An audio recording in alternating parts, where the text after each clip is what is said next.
মানে আপোনাৰ প্ৰায় 4:30 মানৰ সময় হৈছিলে। মই জুই ফুৰাই আছিলোঁ, মোৰ লগত আৰু ভাইটি আছিলে, মোৰ নিজৰ ভাইটি। আমি দুটা জুই ফুৰাই আছোঁ। এইটো আপোনাৰ যোৰহাট ছাইডৰ পৰা ট্ৰাকখন আহি আছিলে, এই গোলাঘাট ছাইডৰ পৰা আপোনাৰ ট্ৰাকখন আহি আছিলে। এইটো আপোনাৰ গোলাঘাটৰ আছিলে বুলি কৈছিলে, পাৰ্টিলৈ গৈ আছিলে, টিলিঙা মন্দিৰলৈ। আপোনাৰ দুখন গাড়ী পূৰা পিকআপত আছিলে। আপোনাৰ যোনখন ট্ৰাক আছিলে, ট্ৰাকখনে আপোনাৰ ৰং ছাইডত সোমাই আহিছিলে। তাৰ অহা ৰাস্তা এইটো ট্ৰাকখন ৰং ছাইডত আহি আছিলে।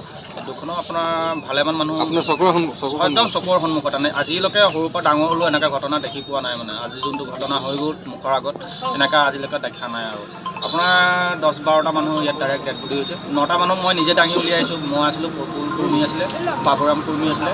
আমি 3টা মানুহ মই যেতিয়া ফোন কৰি সিহঁতক মতা হ'ল, ধৰক ওচৰত মতা হ'ল, আহি পেলাই যোগাযোগ কৰি আহি পেলাই আমি মানুহখিনিক যিমান পাৰিলোঁ সহায় কৰিলোঁ। ভাল মানুহখিনিক আনি পেলাই বহুৱালোঁ। কেইটামান বজাত হ'ব নিশা ঘটনাটো? আপোনাৰ 4:30 বজাত ঘটনাটো হৈছিলে। আপোনাৰ বহুত মানে ভয়ংকৰ ঘটনা। এনেকুৱা এক্সিডেণ্ট আজিলৈকে দেখি পোৱা নাই। মানে আপোনাৰ এইটো যিমানটো হৈছে ফ'ৰ লাইনৰ কাৰণে হৈছে। ফ'ৰ লাইনে আপোনাক কি কৰে, 1 ঘণ্টা খুলি দিয়ে ৰাস্তাটো, এটা ঘণ্টা বাদত আকৌ বন্ধ কৰি দিয়ে। বাহিৰৰ গাড়ী যোনকেইটা আহে সেইকেইটা গম নাপায় খোলা আছে নে বন্ধ আছে, সেইটো কাৰণে ঘটনাটো হৈছিলে। মানে আপোনাৰ প্ৰায় 4:30 মানৰ সময় হৈছিলে। মই জুই ফুৰাই আছিলোঁ, মোৰ লগত আৰু ভাইটি আছিলে, মোৰ নিজৰ ভাইটি। আমি দুটা জুই ফুৰাই আছোঁ। এইটো আপোনাৰ যোৰহাট ছাইডৰ পৰা ট্ৰাকখন আহি আছিলে, এই গোলাঘাট ছাইডৰ পৰা আপোনাৰ ট্ৰাকখন আহি আছিলে। এইটো আপোনাৰ গোলাঘাটৰ আছিলে বুলি কৈছিলে, পাৰ্টিলৈ গৈ আছিলে, টিলিঙা মন্দিৰলৈ। আপোনাৰ দুখন গাড়ী পূৰা পিকআপত আছিলে। আপোনাৰ যোনখন ট্ৰাক আছিলে, ট্ৰাকখনে আপোনাৰ ৰং ছাইডত সোমাই আহিছিলে। তাৰ অহা ৰাস্তা এইটো ট্ৰাকখন ৰং ছাইডত আহি আছিলে।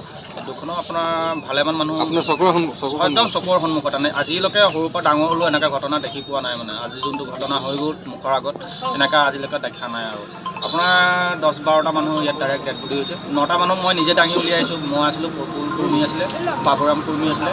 আমি 3টা মানুহ মই যেতিয়া ফোন কৰি সিহঁতক মতা হ'ল, ধৰক ওচৰত মতা হ'ল, আহি পেলাই যোগাযোগ কৰি আহি পেলাই আমি মানুহখিনিক যিমান পাৰিলোঁ সহায় কৰিলোঁ। ভাল মানুহখিনিক আনি পেলাই বহুৱালোঁ। কেইটামান বজাত হ'ব নিশা ঘটনাটো? আপোনাৰ 4:30 বজাত ঘটনাটো হৈছিলে। আপোনাৰ বহুত মানে ভয়ংকৰ ঘটনা। এনেকুৱা এক্সিডেণ্ট আজিলৈকে দেখি পোৱা নাই। মানে আপোনাৰ এইটো যিমানটো হৈছে ফ'ৰ লাইনৰ কাৰণে হৈছে। ফ'ৰ লাইনে আপোনাক কি কৰে, 1 ঘণ্টা খুলি দিয়ে ৰাস্তাটো, এটা ঘণ্টা বাদত আকৌ বন্ধ কৰি দিয়ে। বাহিৰৰ গাড়ী যোনকেইটা আহে সেইকেইটা গম নাপায় খোলা আছে নে বন্ধ আছে, সেইটো কাৰণে ঘটনাটো হৈছিলে। মানে আপোনাৰ প্ৰায় 4:30 মানৰ সময় হৈছিলে। মই জুই ফুৰাই আছিলোঁ, মোৰ লগত আৰু ভাইটি আছিলে, মোৰ নিজৰ ভাইটি। আমি দুটা জুই ফুৰাই আছোঁ। এইটো আপোনাৰ যোৰহাট ছাইডৰ পৰা ট্ৰাকখন আহি আছিলে, এই গোলাঘাট ছাইডৰ পৰা আপোনাৰ ট্ৰাকখন আহি আছিলে। এইটো আপোনাৰ গোলাঘাটৰ আছিলে বুলি কৈছিলে, পাৰ্টিলৈ গৈ আছিলে।